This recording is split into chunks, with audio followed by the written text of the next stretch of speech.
হুম, এ হচ্ছে আমাদের ভাই। আমরা মেঘালয় দেখতে আসছি। এটা হচ্ছে মেঘ, মেঘের উপরে পাহাড়, পাহাড়ের উপরে হচ্ছে আমরা। এটা হচ্ছে সম্পূর্ণ মেঘ। এই যে মেঘ, এগুলো সব মেঘ। আমরা ওই নিচ থেকে আসছি। আমরা আছি এখন প্রায় 2000, হ্যাঁ 3000 প্লাস, 3500 প্লাস ফুট উপরে আসছি।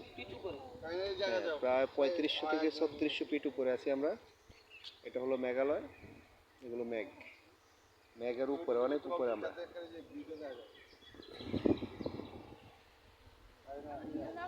আলহামদুলিল্লাহ, আল্লাহর কুদরত দেখলাম, নিদর্শন দেখলাম। আলহামদুলিল্লাহ।